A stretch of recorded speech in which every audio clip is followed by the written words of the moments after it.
on passe à la deuxième partie de notre session pour étude de cas cliniques argumentés, présentée par notre éminente professeure Safi, chef de service de diabétologie, endocrinologie et nutrition de l'hôpital militaire Moulay Ismaïl de Meknès. À vous là. Merci.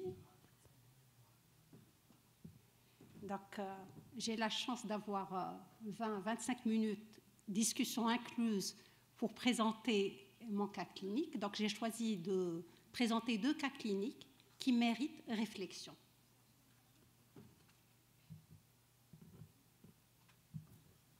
Donc, le premier cas clinique est celui d'une patiente de 43 ans qui a des antécédents d'hypothyroïdie traités par lévothyroxine. Elle a un diabète sucré diagnostiqué il y a 3 ans, sous règle hygiéno-diététique, metformine et sulfamide, comme vous le voyez, à moitié dose. Notre patiente est en normopoids, elle n'est pas hypertendue et son bilan des complications dégénératives est négatif. Vous voyez son équilibre glycémique, donc il est à 7,8 et devant un tel équilibre, on s'interroge. On se dit que c'est une patiente qui est assez jeune, qui n'a pas de complications et qu'on devrait être plus ambitieux dans l'équilibre glycémique. Et on se dit qu'on va augmenter peut-être les doses de sulfamide ou associer les incrétines, peut-être l'insuline. Mais une chose sur laquelle je veux insister, c'est qu'il faut bien classer le malade. Et parfois, on a l'habitude de voir des diabétiques de type 2, et on va vers des stratégies thérapeutiques plus lourdes et plus avancées sans penser à reclasser notre malade. Donc là, il y a des éléments qui nous mettent la puce à l'oreille. C'est l'âge jeune de la patiente, puisque c'est à l'âge de 40 ans que notre patiente présente un diabète. Par ailleurs, elle présente une hypothyroïdie qui n'est pas post-chirurgicale. Elle n'est pas en surpoids et donc ce n'est pas un diabète de type 2 totalement typique. D'accord? Et donc à quoi normalement vous allez penser? Oui, il faut penser à un diabète de type 1 lent. D'accord? Et là, les anticorps anti-TPO reviennent positifs chez notre patiente, ce qui nous amène à évoquer le diabète de type 1 lent. Pour cela, vous avez une panoplie d'anticorps qu'on peut demander. Selon vous, quel anticorps vous allez demander? Nous avons les anticorps anti-ILO, les anticorps anti-glutamate, les anticorps anti-insuline, les anticorps anti-IA2 et les anticorps anti-transporteurs du zinc. Donc, pour un diabète de type LADA, lequel vous allez demander, et c'est assez fréquent dans la population diabétique de type 2, on est amené à demander des anticorps. Mais par souci d'économie, il faut choisir. En fait, on ne demande pas les anticorps anti-ILO parce qu'ils ne sont pas spécifiques et ils sont opérateurs dépendants. On demande plutôt les anticorps anti-glutamate et les anticorps anti-IA2. Pourquoi? Eh bien, je vais vous montrer, parce que, comme vous le voyez sur ce graphique, lorsque le diabète est diagnostiqué à un âge avancé, le diabète auto-humain est diagnostiqué au-delà de 25-30 ans, vous voyez que les titres les plus élevés sont retrouvés avec les anticorps anti-GAD. Par contre, les anticorps anti-insuline qui sont représentés en jeune, vous voyez que leurs titres sont au plus bas. Donc, il n'est pas du tout intéressant de demander chez un diabétique de type 2 les anticorps anti-insuline. Les anticorps anti-A2, là aussi, sont intéressants, comme les anti-GAD. Par contre, comme on l'a dit, les anticorps anti-ILO ne sont pas intéressants parce qu'ils ne sont pas spécifiques et opérateurs dépendants. Donc, chez notre malade, les anticorps sont revenus à des taux qui sont positifs, donc confirmant notre diabète de type LADA. Donc, le diabète de type LADA, c'est un diabète auquel il faut y penser chez tout diabétique de type 2. C'est un diabète qui est à cheval entre le diabète de type 1 et de type 2. En général, il est défini par la survenue d'un diabète au-delà de 30 ans chez un malade qui n'a pas nécessité d'insuline pendant les premiers 6 mois entre parenthèses, parce que le médecin peut donner quand même de l'insuline à très faible dose, et chez qui les anticorps, au moins un anticorps dirigé contre le pancréas, est revenu positif. Et là, c'est des études qui ont été menées avec le dosage des anticorps dans une population de diabétiques de type 2. Regardez, sur la première ligne, vous avez l'étude UKPDS. Nous avons 12% de la population UKPDS qui avait un diabète LADA, avec des anticorps anti-GAD et anti-ICA2 qui sont positifs. C'est pour cela qu'on recommande actuellement, au moins dans sa vie, un diabétique de type 2, au moindre signe suspect, il doit avoir ce dosage parce que ça va se répercuter sur la thérapeutique. Nous avons aussi l'étude Botnia avec à peu près 10% de l'étude. Donc là aussi, l'étude Hunt avec 10% et d'autres études avec 5%. Cette variabilité est due à des origines ethniques différentes et elle est due aussi au fait que les seuils et le type d'anticorps choisi et l'âge de la population est variable. Donc, on peut avoir une distribution bimodale des titres des anticorps au cours du diabète LADA. On peut avoir des titres qui sont faibles à 10 unités, comme on peut avoir des titres qui sont plus élevés à 100 unités. Et ceci va nous donner un tableau clinique qui est différent, même au sein du diabète de type LADA, avec des taux qui sont élevés pour le LADA de type 1, avec un peptide C qui est faible et un IMC qui est diminué, avec une faible prévalence des complications dégénératives, et un LADA de type 2 qui présente des anticorps, un seul anticorps ou des anticorps à faible titre et un phénotype qui ressemble à celui d'un diabétique de type 2. Qu'en est-il maintenant des marqueurs génétiques du diabète de type LADA? Eh bien, c'est un mixage. C'est un mixage entre les marqueurs génétiques du diabète de type 1 et du type 2. On retrouve ceux du diabète de type 1, le complexe majeur d'histocomptabilité porté par les deux haplotypes DR4, DKA1, 301, 302 et DR3, DKA1, 501, 201. Mais on trouve aussi d'autres marqueurs génétiques du diabète de type 1, particulièrement le CTLA4, mais aussi des marqueurs génétiques du diabète de type 2, tels que le TCF7L2. Concernant maintenant les marqueurs métaboliques, c'est une glycémie à jeun et un peptide, donc une glycémie qui est élevée, un peptide C qui est bas, mais un peu moins que dans le diabète de type 1. On peut aussi demander une charge orale en glucose. Maintenant, lorsque vous trouvez chez votre patient supposé diabétique de type 2 un bilan d'auto-immunité qui est positif, et donc vous allez reclasser votre malade vers un diabète de type LADA, vous vous demandez est-ce qu'il a les mêmes complications que le diabète de type 1 ou que le diabète de type 2. Eh bien là, une étude a été menée dans ce sens pour voir les complications.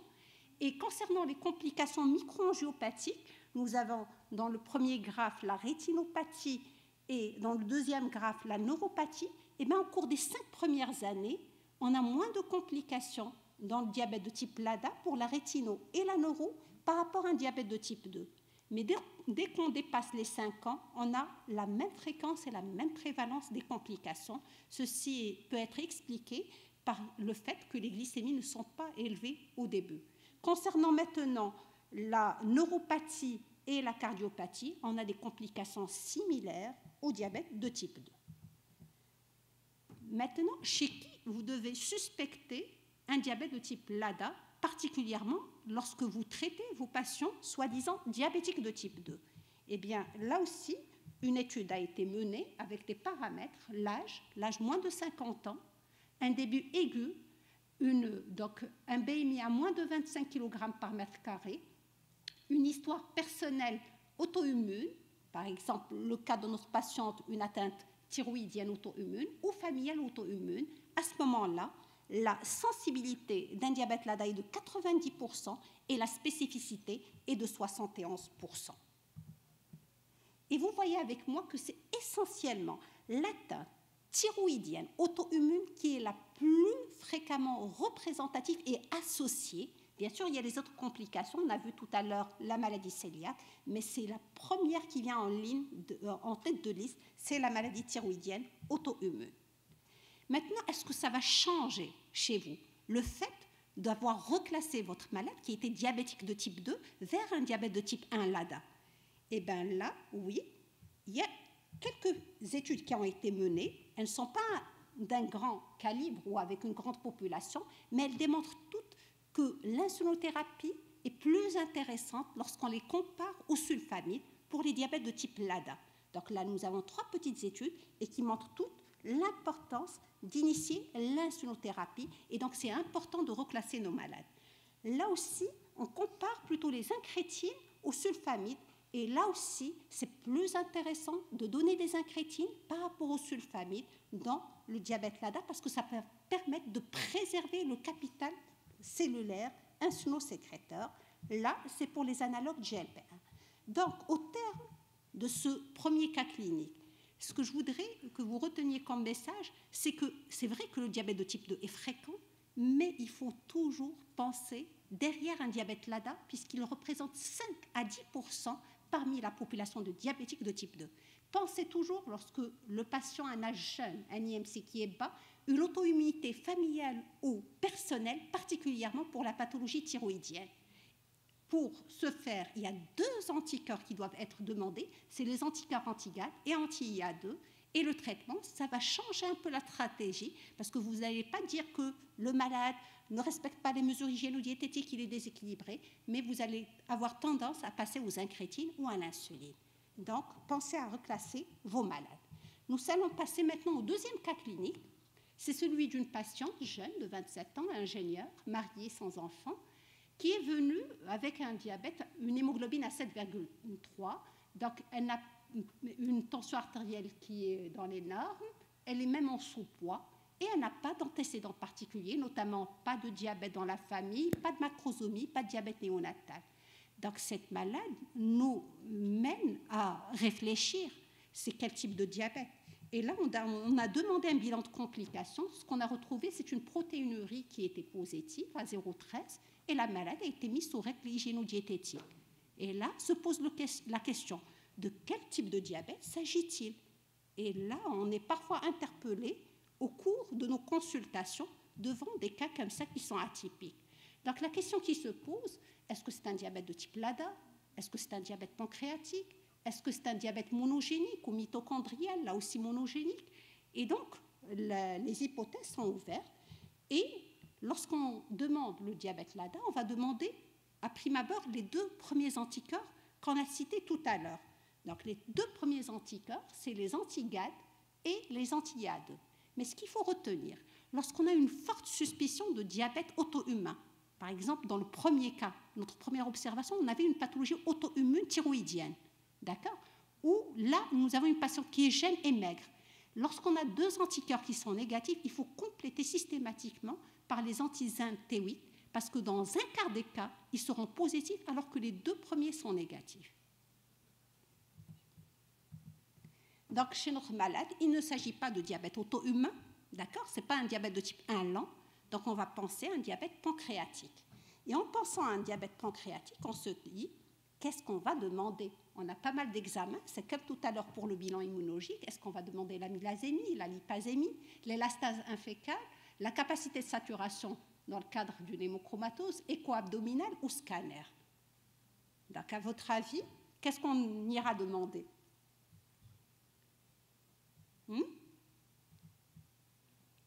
Eh bien, ça dépend de quelle optique, à quelle optique vous pensez. Si vous pensez à une pancréatite aiguë,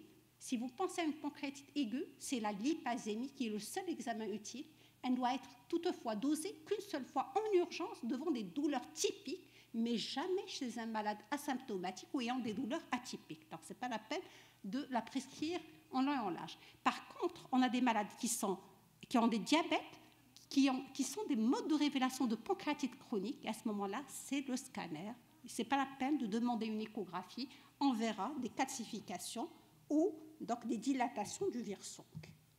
Notre patiente, après une année, alors qu'elle était sous règle hygiéno-diététique, va décompenser, d'accord, avec un cycle glycémique perturbé, une glucosurie et même une cétonurie, ce qui nous mène à réfléchir sur la classification de son diabète. Et donc, on s'était dit, puisque ce n'est pas un diabète de type LADA, puisque ce n'est pas un diabète pancréatique, peut-être que c'est un diabète de type maudit. Eh bien, simplifiant les choses, pour le diabète maudit, nous avons 3 grandes classes. Soit une atteinte de la glucokinase, à peu près 50% des cas, et 50%, c'est un facteur de transcription HLF. Rarement, on a une atteinte du canal potassique ou de l'insuline. Donc, comment faire la part des choses chez notre patient? Donc, chez notre patient, tout d'abord, les 50% des cas, est-ce que c'est un diabète monogénique dû à une anomalie de la glucosidase? Non, ce n'est pas le cas, puisque en général, l'hyperglycémie est très modérée et stable dans le temps.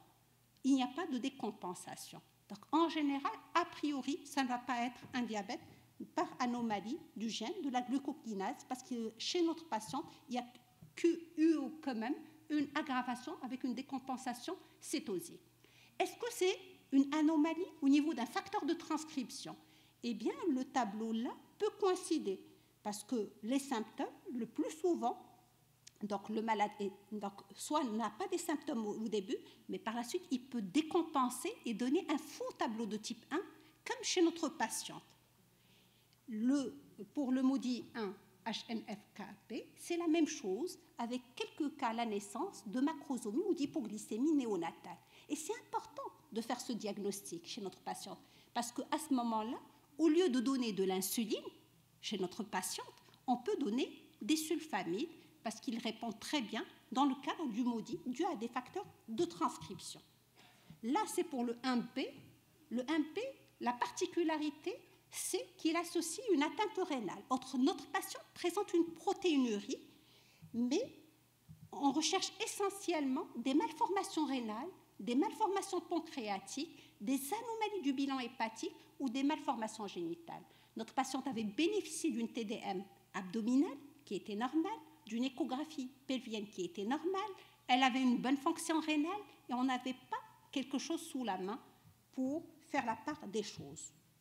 Enfin, les causes les plus rares, c'est-à-dire des anomalies au niveau du canal potassique, et c'est important là aussi de faire le diagnostic parce qu'ils sont très sensibles aux sulfamides et le traitement à ce moment-là, on ne doit pas donner de l'insuline, ou bien une mutation au niveau de l'insuline. En général, c'est des malades qui ont des antécédents à la naissance d'hypoglycémie ou de diabète néonatal transitoire. Or, notre malade n'avait pas ces antécédents à la naissance, pas d'hypoglycémie et pas de diabète. Donc, lorsqu'on est devant cette situation-là, et donc après avoir exclu par un bilan d'auto-immunité le diabète auto-humain, par un scanner la pancréatite chronique, à ce moment-là, nous reste l'étude génétique. Et actuellement,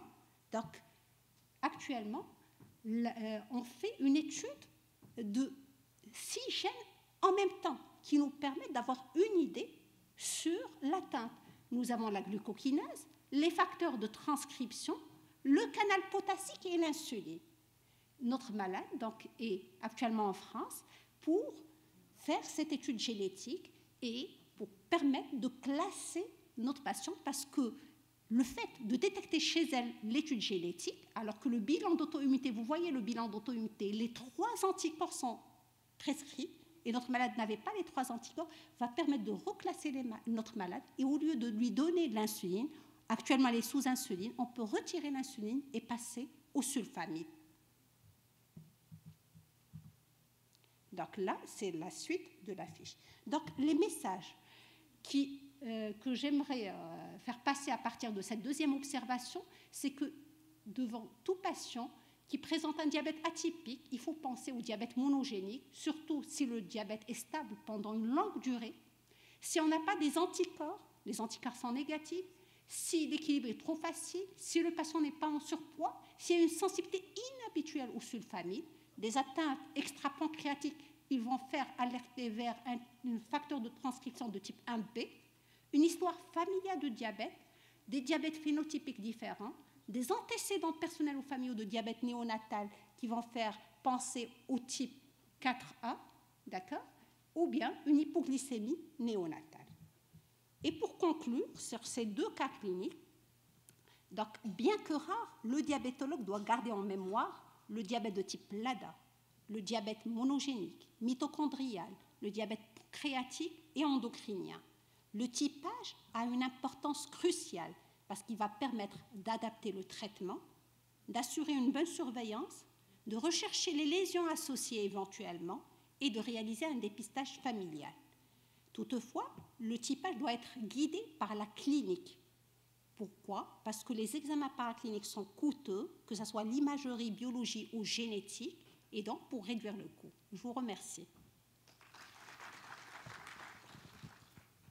Merci, professeur Safi, pour votre présentation, comme d'habitude très didactique et pédagogique. Et je passe la parole à la salle pour la pose des questions. Est-ce qu'il y a des questions?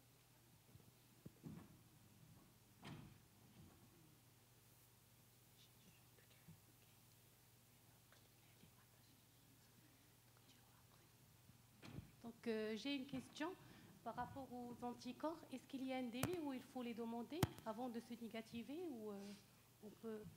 Donc là, pour le diabète de type LADA, c'est un diabète qui survient à un âge un peu plus avancé que le diabète de type 1 habituel. Alors, comme je l'ai montré sur la courbe, les anti-insulines sont les anticorps qui apparaissent le plus tôt, donc vers l'âge de 4 ans, 5 ans. Mais à un âge vraiment de 20 ans, de 30 ans, voire de 40 ans, ils se négativent. Donc, ils ne sont pas présents. D'accord ? C'est pour cela que pour être rentable, chez un patient qui présente un diabète de type LADA, il ne faut pas demander les anticorps anti-insuline. La plupart des cas, on les retrouve négatifs, mais plutôt retrouver les anti-GADA qui sont à des taux élevés et fréquemment présents à cet âge-là. D'accord ? Donc, les anti-insulines, il ne faut pas y penser vraiment lorsque l'âge est avancé, c'est les anti-GAD, et en deuxième position, les anti-IA2. Maintenant, si vous avez une forte suspicion donc, d'un diabète auto-humain, même si ces anticorps sont négatifs, il faudra aller vers les anti-ZNT8. Parce que dans une fois sur 4, ils seront positifs, et donc ça va modifier votre attitude. Parce que vous n'allez pas errer dans des hypothèses étiologiques et vous allez savoir que le traitement, donc l'insulinothérapie, est préférable pour le malade. Merci, professeur Safi.